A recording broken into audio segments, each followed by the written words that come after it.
Orientación al cristiano. Recuerdo cuando estaba en secundaria había un instructor o un maestro que se le solía llamar el orientador. ¿Cuál era su trabajo?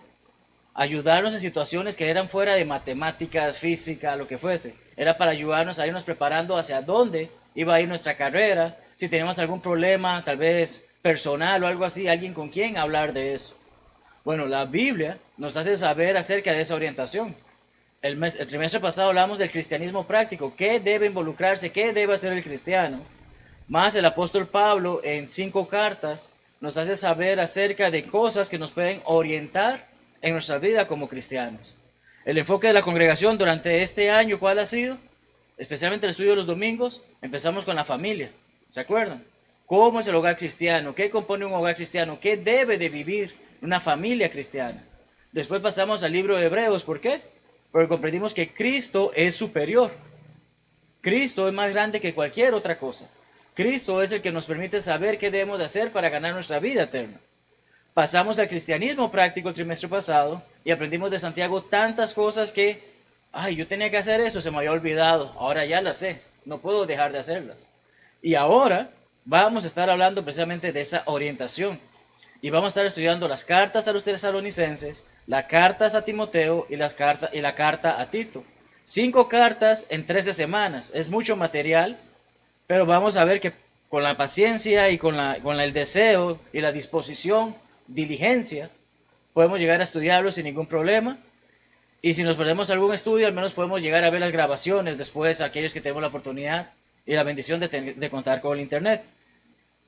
Texto clave para nuestro estudio de este trimestre, 2 Tesalonicenses 3, 4 y 5, que dice: y tenemos confianza respecto a vosotros, en el Señor, en que hacéis y haréis lo que os hemos mandado. Vemos cómo Pablo nos está haciendo saber de esa orientación que tanto necesitamos. Nos hace saber qué es lo que debemos de hacer y cómo debemos de hacerlo. Y el Señor encamine vuestros corazones. ¿Cómo el Señor puede caminar algo que bombea sangre? No hace sentido. Pero cuando comprendemos que el corazón al que se refiere la Biblia es nuestra mente, nuestros pensamientos, nuestras acciones, entonces podemos comprender cómo el Señor puede encaminarnos a través de que lo que aprendemos lo pongamos en práctica al amor de Dios y a la paciencia de Cristo. Es entonces así que podemos comenzar a comprender qué tan profundo va a ser este estudio y qué tanto vamos a aprender sobre esa orientación. Los temas a estudiar durante el trimestre los vemos en pantalla. Hay 2 que aparecen un poco como en celeste. Son 2 ocasiones en las que no voy a poder estar con ustedes. Sin embargo, voy a dejar el video grabado para que puedan participar de completar el estudio, aun cuando estemos ausentes. Esos domingos simplemente sería el servicio de la mañana, tendríamos el estudio de la mañana y como hemos podido conversar, el hermano Luis estará predicando el 3 de noviembre y el hermano Jairo el 24 de noviembre. Entonces, no nos quedamos abandonados, ¿verdad? No estaré presente en persona, pero lo estaré en espíritu. Y en cierta forma en video. ¿No? Pero, entonces, este es el calendario para este trimestre de estudio, pero ninguna clase se va a quedar por fuera. Las que falten, las que no esté presente, el video se los vamos a hacer llegar para que puedan verlo. Entonces, santos con pensar misionero. Ese es el primer tema que hemos de estudiar y es con lo que abrimos esa carta primera a Tesalonicenses.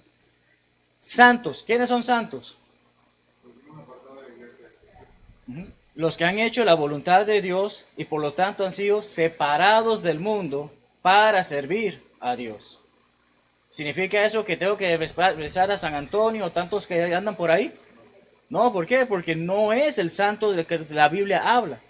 La Biblia dice, aquellos que hemos obedecido la voluntad de Dios, somos santos. Así de simple. El que hace la voluntad del Padre no necesita un título especial que diga San José, San Jairo, San Marlon, Santa Connie, Santa Ana. No necesitamos ese título, no hay necesidad de eso, porque la Biblia nos hace saber, somos personas que han sido separadas del mundo para servir a Dios. Entonces, personas separadas o cristianos con pensar misionero. ¿Por qué creen que lleva ese título, esa primera parte que vamos a estudiar de la carta de Tesalonicenses? ¿Quiénes fueron misioneros? Los apóstoles, especialmente ¿quién? El que escribió esta carta. ¿Pablo andaba solo? No. Tuvo su equipo de trabajo y vamos a hablar sobre ello en los próximos minutos. Pero, ¿la misión terminó cuando Pablo murió? No, ¿verdad? ¿Qué dijo Jesucristo en la gran comisión? Id por todo el mundo y predicad el evangelio. No dijo, ustedes cuando mueran se acabó esto. Es una acción continua. ¿Qué es lo que quiere decir? Así como han muerto los apóstoles, así como han muerto miles de personas durante estos 2000 años, la iglesia sigue viva hoy y debe seguir viva. ¿Por qué? Porque debemos ser santos con pensar misionero. Debemos pensar de que no basta con quedarnos aquí sentados y que este grupito sea el único que crezca.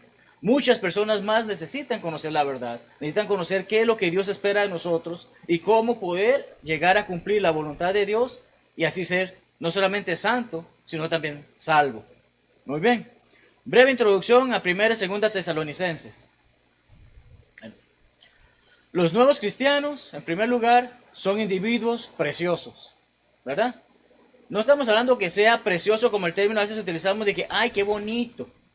¡Ay, qué persona más agradable para ver! No se refiere a eso. Precioso, ¿a quién creen que lleva el contexto, el concepto? ¿Quién cree que involucra el término precioso por encima de algo bonito?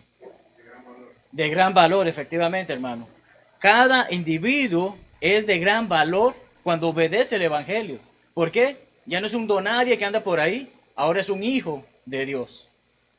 Entonces, las cartas que Pablo está escribiendo tienen que ver mucho con qué pasó en esa ciudad, en ese viaje que él hizo.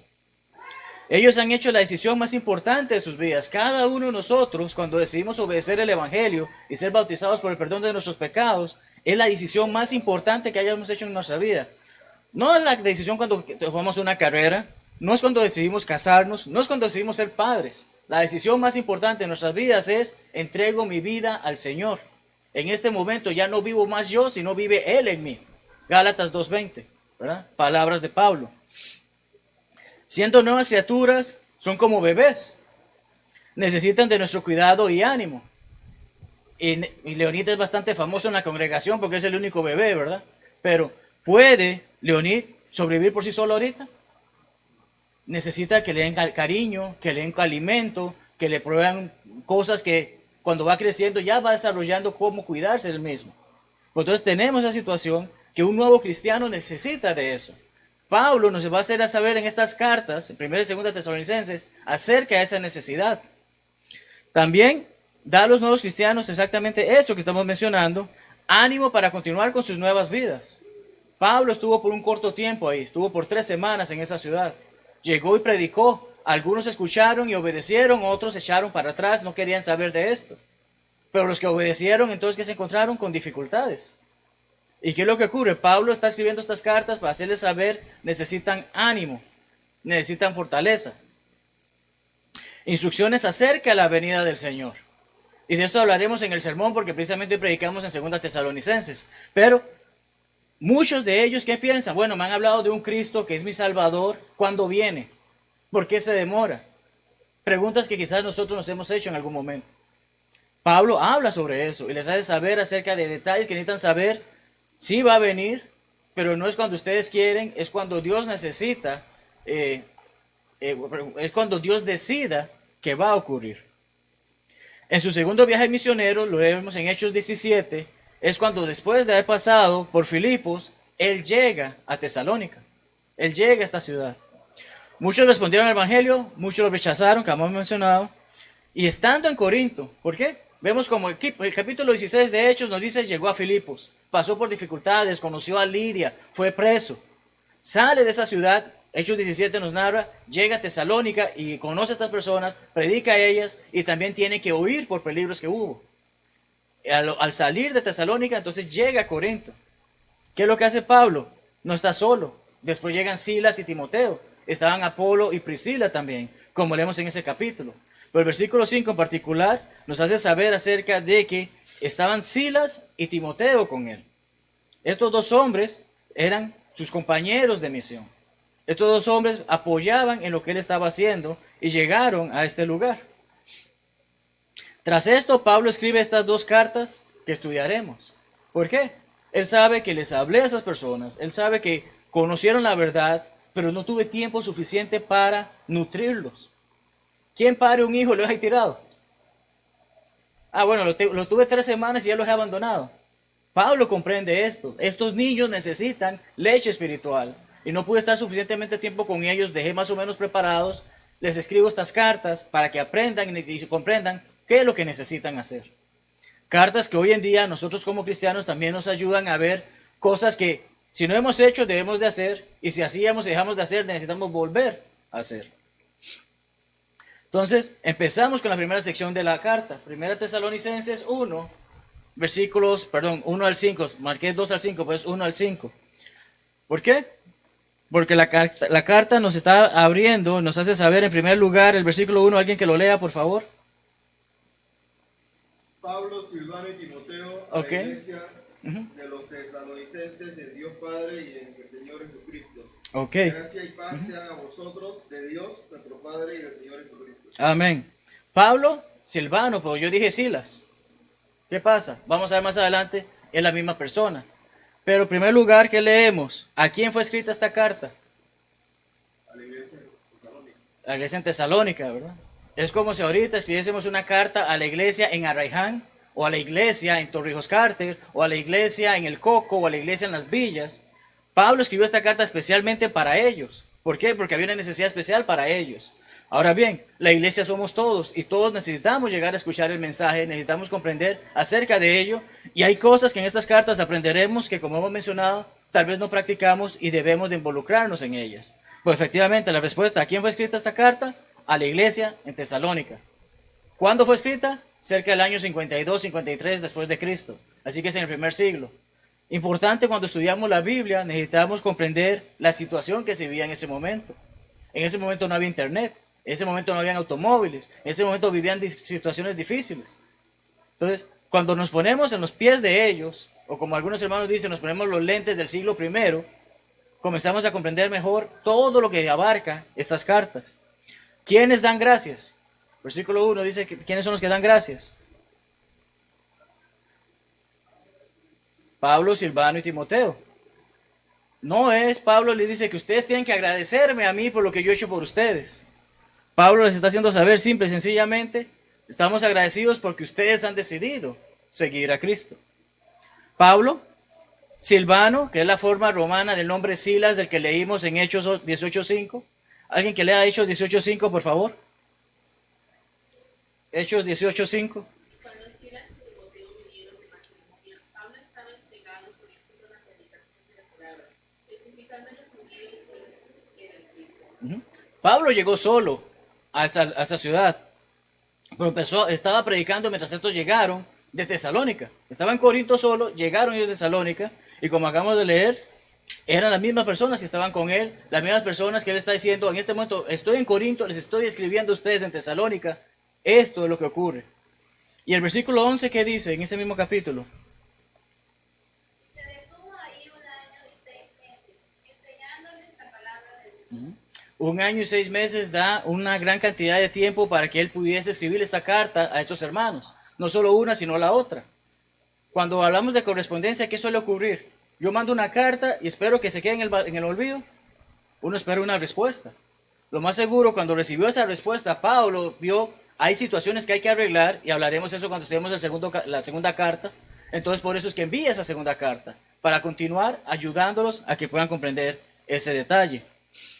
¿Cómo hacen memoria de ellos? ¿Cómo Pablo, Silvano o Silas y Timoteo hacen memoria de los hermanos de Tesalónica? Versículo 2, ¿qué dice?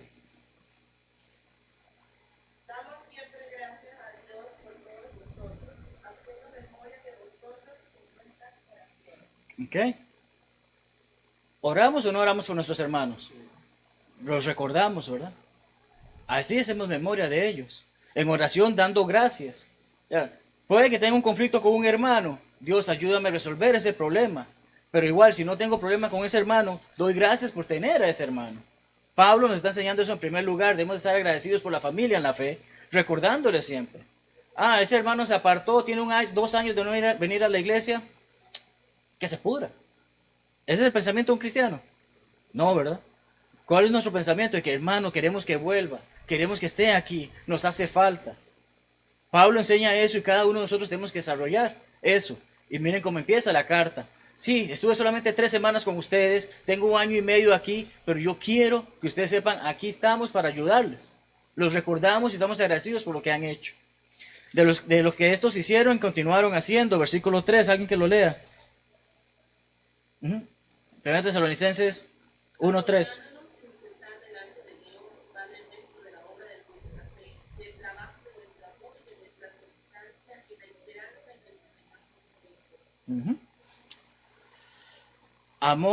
Fe, amor y esperanza. Hay otras cartas que Pablo escribió que hacen énfasis en esas 3 áreas. Recordamos Romanos 10, 13 al 17, ¿qué nos dice? Habla acerca de cómo irán aquellos si no hay alguien que les predique. Pero el 17 lo conocemos todo de memoria. ¿Qué dice? La fe viene ¿por qué? Por el oír, y el oír por la palabra de Dios, ¿verdad? Entonces, Pablo está recordando no solamente a los tesalonicenses, también lo hace con los corintios y con los en Colosas. ¿Y qué les hace saber? ¿Saben ustedes que escucharon la palabra y por la palabra obedecieron y creyeron? El amor, ¿qué dice Primera de Juan acerca del amor? El amor es de Dios. Y Dios nos amó primero a nosotros y por eso entonces nosotros le amamos. Entonces, vemos esa conexión. Tiene que haber fe en que creemos que Dios es. Cuando creemos, comprendemos la forma en que debemos de amar. Pero especialmente también se da esa esperanza que debemos de tener. ¿Cuál es la esperanza que tenemos? ¿De ganarnos el gordito? ¿Cuál es la esperanza que tenemos los cristianos? ¿Estar juntos en dónde? ¿En la vida eterna en dónde? ¿Y sin Dios? Con Dios. Ese es el plan, esa es la esperanza que todos tenemos. No simplemente llegar al cielo porque, wow, me prometieron el cielo, que es el lugar más bonito. Es la compañía que va a haber ahí. Porque tal como dice en Apocalipsis, no habrá tristeza, no habrá muerte, no habrá dolor. Todo será hermoso, todo será luz. Pero vamos a estar en la presencia de Él. Es la parte más importante de esa esperanza que tenemos. Muy bien. ¿Qué involucra la lección que Dios hizo? Leamos versículo 4 para poder tratar de analizar eso. ¿Qué lección hizo Dios? Porque conocemos, hermanos amados de Dios, vuestra elección. No, primero, sí, perdón. Estaba leyendo, estaba en la página correcta. Ok. Porque conocemos, hermanos amados de Dios, vuestra elección. ¿Qué elección hicieron ellos? Seguir a Cristo. Escucharon el Evangelio y así como pasó en Hechos 2, se compungieron de corazón, vieron que habían hecho algo que no era y deciden arrepentirse, confesar a Cristo y ser bautizados y servirle a Él. Esa fue su elección. Pero muchas veces se nos habla de la elección de Dios. ¿Cuál es la elección de Dios? Dios no nos preseleccionó para ser salvos. ¿Qué escogió Dios? ¿Qué eligió Dios? El plan para hacernos salvos. Dios nos dice, esto es lo que tienen que hacer para que sean mis elegidos. Pero la gente que dice, no, ya yo estoy elegido por antes de tiempo. El mundo religioso allá afuera enseña eso. Yo tuve una visión que me hizo saber, yo soy un elegido de Dios. La elección de Dios es, aquí está mi plan. Si usted lo sigue, va a ser parte de mis hijos. Si no lo sigue, ya sabe de quién son hijos. Entonces, involucra la elección que Dios hizo es esa. Ellos ciertamente eligieron creer en Jesús, como hemos dicho, y por esa elección Dios los elige como sus hijos. Es hermoso saber que somos hijos de Dios, pero porque hemos hecho lo que Él decidió y nos ha adoptado. Nosotros no escogemos a los hijos. Nosotros no escogemos si van a salir 3 niñas o 2 niños y una niña. Nosotros simplemente traemos niños al mundo, ¿verdad? Pero nosotros tomamos la elección de tenerlos. Hay matrimonios que no pueden tenerlos. Pero en este caso no se trata de que quién quiere tener hijos. Se trata de que Dios nos hace saber, ustedes son mis hijos porque los he adoptado en base a su obediencia. ¿A qué se debe su fe y creencia? Leamos versículo 5. Pues nuestro evangelio no llegó a vosotros en palabras solamente, sino también en poder, en el Espíritu Santo, y en plena certidumbre, como bien sabéis cuáles fuimos entre vosotros por amor de vosotros. No por palabras bonitas y sutiles. Que el mayor error del mundo religioso hoy es, vamos a hacer lo que a la gente le gusta para que venga. Pablo no les hace saber de que no es por mis bonitas palabras o por los adornos que le puse para que ustedes me sigan. No se trata de esas palabras. Se trata con poder, como mencionamos, acabamos de leer, y el Espíritu. No por la imposición de alguna autoridad humana. No es de que usted va a ser católico porque le dije que sea católico. Usted es católico porque es hijo de un católico. No se trata de eso. Así tampoco pentecostal, bautista, lo que sea. El cristiano puede nacer en un hogar cristiano, pero si se bautiza porque su papá le impone que sea cristiano, ese papá no es un cristiano de verdad, porque no está haciendo la voluntad, no está siguiendo la voluntad de Dios. ¿Quién decide ser cristiano? Cada uno de nosotros. No se trata de que alguien me lo impuso. Sí, crecí en un hogar cristiano, he aprendido eso, pero al final de cuentas, yo a comprender mi alma y mi salvación dependen de mí. Dependen de mi decisión. Dios me ha otorgado la oportunidad de poder ser salvo, pero está en mí si decido o no hacerlo. Nadie me puede imponer a hacerlo. Entonces tenemos una situación, no es por la imposición de alguna autoridad. Nos dice que es precisamente por el mensaje que llevaron estos misioneros, pero estos misioneros no simple y sencillamente hablaron lo que ellos querían hablar. ¿Qué hablaban ellos? La palabra de Dios. ¿Quién los ayudaba?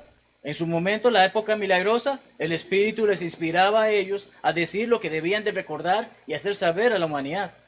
Pero hoy, ¿cómo habla el Espíritu? ¿Okay? No importa si es este libro gordo, no importa si es un libro chiquito, no importa si lo tenemos en el celular, en la computadora, en algún otro lado. Lo que importa es el contenido de esa palabra. Esa palabra es la que nos ayuda, que es la palabra que fue inspirada por el Espíritu, para que nosotros sepamos hoy en día qué es requerido, que no hay mayor necesidad de revelación.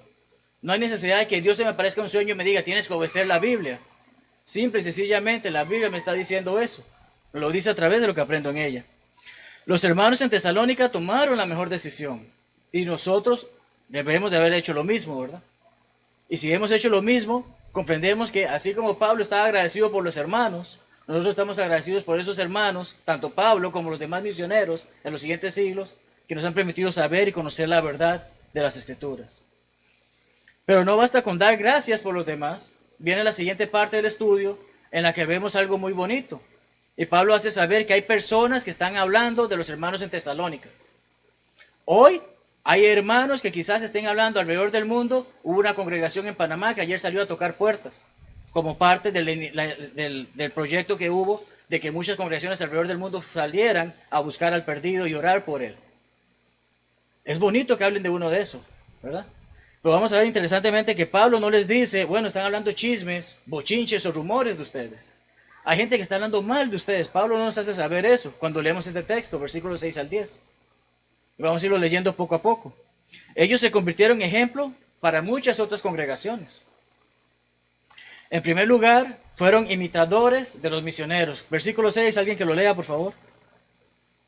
Y vosotros venisteis a ser imitadores de nosotros y del Señor, recibiendo la palabra en medio de gran tribulación, con gozo del Espíritu Santo. Punto número 1, ¿qué dice? Fueron imitadores de Pablo. ¿Alguien se acuerda de lo que dice 1 Corintios 11.1? Que lo pueda citar o si no, búsquenlo. 1 Corintios 11.1. Misma palabra que acabamos de leer. Sed imitadores de mí. ¿Alguien que complete el versículo? 1 Corintios 11.1. Pablo no está diciendo, sean como yo. ¡Hey, qué grande es el Pablo! Un hombre que dejó las cosas para hacer las cosas de Dios. ¿Qué dice él? Imíteme porque yo imito a Cristo. ¿Cuál es el propósito de ser cristiano?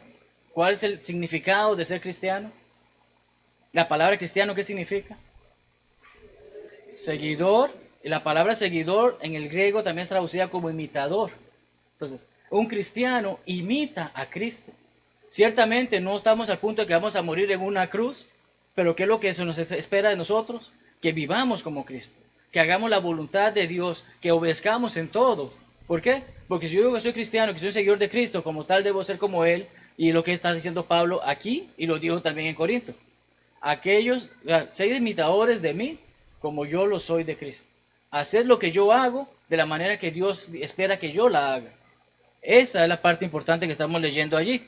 Estos hombres, a pesar del corto tiempo que fueron evangelizados, a pesar del poco tiempo que escucharon el mensaje, a pesar del corto tiempo que Pablo estuvo con ellos, ya estaban dando frutos de que eran imitadores de Cristo, que hacían el trabajo que Dios espera que hagamos. Lo hicieron incluso en momentos de dificultad. El pasaje dice tribulación. Muchos de ellos quizás perdieron trabajos. Los que tenían negocios quizás perdieron clientela. ¿Por qué? Ya no sirvo al mundo, sirvo a Cristo. Lo hicieron gozosos. ¿Recuerdan cuando estudiamos los frutos del Espíritu? Los jueves en las tardes. ¿Cuál era uno de esos frutos? ¿Y cuál era la palabra griega para ese gozo? Algo escuché por ahí, ¿cómo era? Kairos o Jairos. Aquí tenemos dos razones de gozo bastante grandes en el nombre, ¿verdad? Pero entonces, tenemos la situación, lo hicieron gozosos. Ay, estoy sufriendo, perdí clientela y vamos adelante, sirvo a Cristo. Estoy en dificultades, alguien me apedreó, sigo a Cristo, vamos adelante. Eso es lo que se está hablando de ellos en las distintas comunidades, a pesar del poco tiempo que había pasado.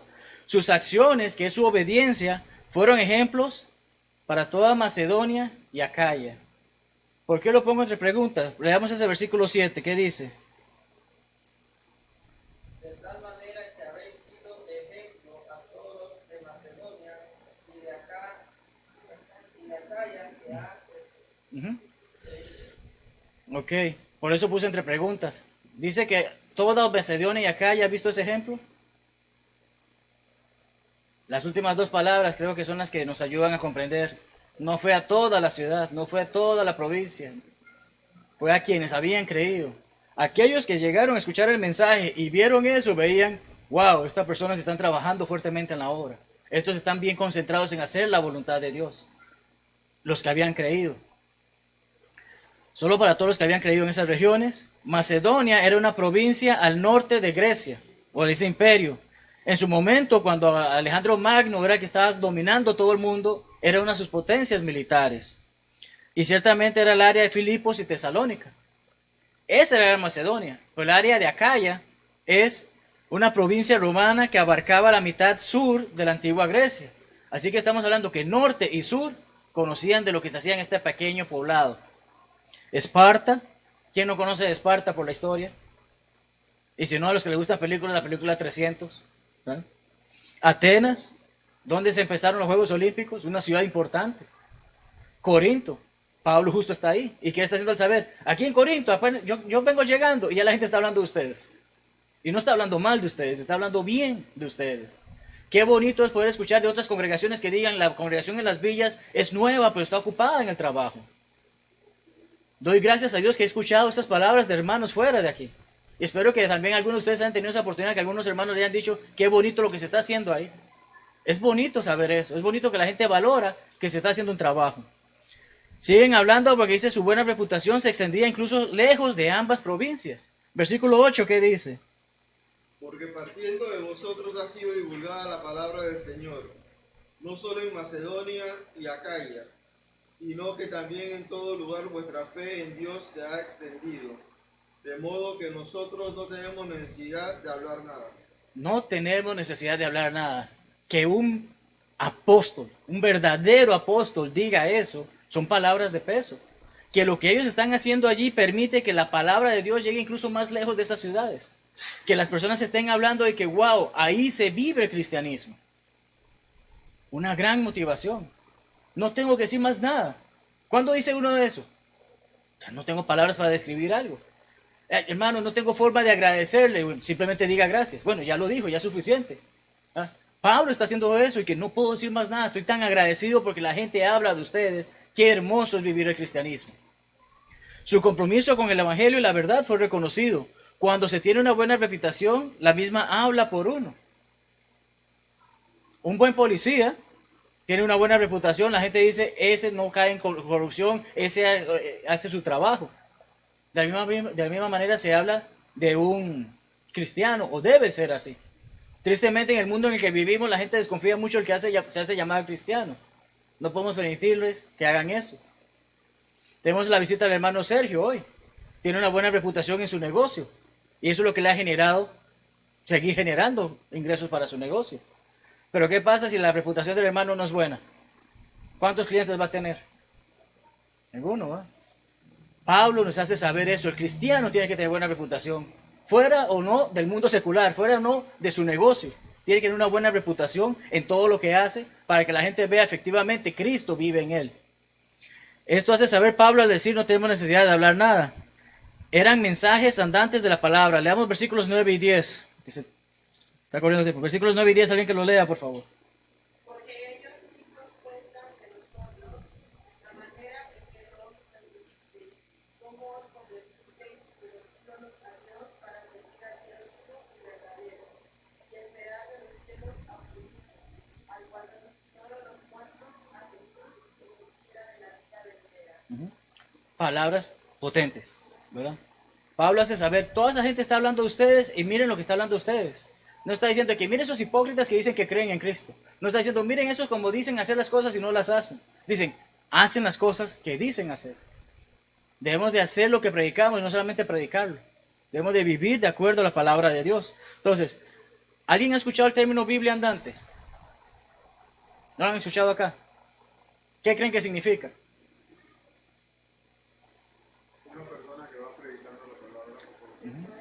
No necesariamente que vaya predicando, pero es una persona y que, ¿qué dice 1 Timoteo 2:3? Dice ta, ta, ta, ta, ta, ta, ta. Es una Biblia andante, se sabe la palabra de Dios. Ustedes saben que hace cerca de 60, 70 años, es el concepto que se tenía de los cristianos, de los miembros de la iglesia de Cristo. Esa persona se sabe la Biblia. Pregunte lo que sea, esa se la sabe. Hoy fallamos mucho que no nos sabemos toda la Biblia. Algunos tal vez nos sabemos 2 o 3 pasajes que nos gustan. Pero el cristiano era reconocido como una Biblia andante. He tenido la bendición de conocer hermanos que efectivamente era así. Conocí hermanos que, poniéndolo en español, se sabían la Reina Valera del 60, se sabían la Biblia de las Américas e incluso llegaron a memorizarse el libro de Mormón y algo así de más, de modo tal que si alguien le salía con algo de esa doctrina, él sabía qué punto exactamente se tocaba eso y qué decía la Biblia para eso.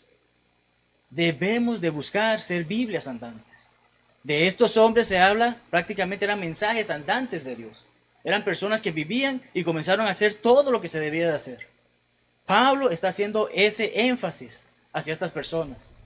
Y nosotros debemos de ser como estas personas. Quienes hablaban sobre ellos sabían sobre los misioneros que les visitaron. Ah, sí, estos son los que Pablo visitó y Pablo ha hecho, ya ha viajado por todo el mundo, pero Pablo también llegó ahí. Y lo podemos ver porque lo que hacen es lo que se está viviendo. Quienes hablaban sobre ellos sabían sobre su maravillosa conversión, dejaron a los ídolos. Recordemos que todas estas áreas eran paganas, tenían cientos, quizás miles de dioses. Estas personas los escucharon a Pablo, dijeron, no más dioses, solamente hay uno, Jehová. A él servimos. Cristo es el Hijo de Jehová. Todo se llevó ahí. Quienes hablaban sobre ellos sabían sobre su diligencia para servir. Y esa es la parte que nos aqueja a muchos en la iglesia hoy en día. Sí, soy cristiano, asisto el domingo al culto, se acabó. Hermano, hay que hacer una actividad, ay hermano, pero ese día. Hermano, hay que hacer una actividad, ay hermano, pero... Ellos no se ponían un pero. Cuando comprendieron, hay que servir a Dios, es, vamos a servir. Ay hermano, que hay que limpiar, ay, es que me duele la espalda, hermano. Pues no se necesita agachar, hermano, no, pues que tan solo acercarme y respirar ya me da dolor. No podemos ser así, hermanos. Quienes hablaban sobre ellos sabían sobre su deseo por la venida del Señor. Y de esto hablaremos más adelante. Pero precisamente ellos tenían un deseo de que hemos obedecido y queremos que el Señor venga. Es la parte en la que quizás había un pequeño conflicto, si se puede decir, porque ellos estaban esperanzados de que, bueno, seguro el Señor vuelve en una semana, vuelve en un año. No comprendían que el tiempo para Dios no importa. Y como leemos en 2 Pedro 3:9 que dice, Dios no es tardo en su promesa, sino que nos está dando la oportunidad de que todos nos arrepintamos.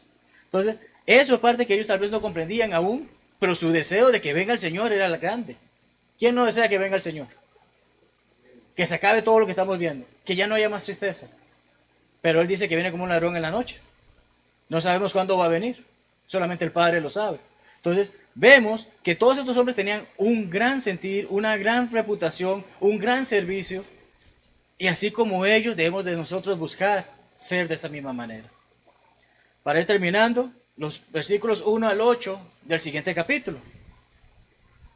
Por eso decía, es un estudio que se hace bastante rápido de estas cartas. En esta sección, Pablo, cuando leemos esos pasajes, y lo vamos a leer unos minutos, no busca vanagloria. Pablo no está buscando que mírenme a mí. Tampoco busca esa sensación de que, ay, pobrecito Pablo, cómo ha sufrido, ay, Diosito, por favor, ayúdalo. En ningún momento Pablo está buscando eso. Pablo está enseñando, haciendo énfasis en el mensaje. ¿Qué importa más? ¿El hombre que se para al frente a dar el mensaje o el mensaje que él da? Es el mensaje que recibimos y podemos comprender de él. Puedo ser el mejor expositor o puedo ser una persona que con gusto terminó la primaria. Pero lo que importa es lo que me paro y digo y si realmente va con respecto a las escrituras. Eso es lo que Pablo les hace saber a ellos. En este momento es el mensaje que ustedes viven, el mensaje que han recibido de mí, eso es lo que importa. No importa que yo sea Pablo y sea reconocido por todas las congregaciones a lo largo del mundo como el gran misionero. Él hace saber que el mensaje no solamente es decirlo, no solamente es escucharlo, sino también es vivirlo. Versículo 1 del capítulo 2, ¿qué dice? El segundo capítulo. Perdón, segundo capítulo. Pero con respecto a la venida de nuestro Señor Jesucristo y nuestra reunión con Él, ¿Es la segunda carta o el segundo capítulo? La primera carta. Ay, perdón, disculpen, lo escribí mal. Sí, ponen la pantalla. Primera Tesalonicenses 2, 1 al 8, perdonen. Haré la corrección en la presentación luego.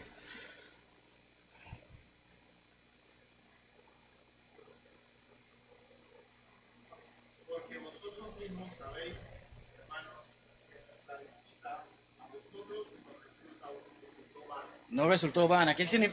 ¿Qué quiere decir eso? No fue por el gusto, un buen panameño, ¿verdad? Pablo no los visitó simplemente por el hecho de que, hey, quiero conocer esa ciudad, a ver qué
Este es el día que el Señor nos dio. Seré feliz y le adoraré.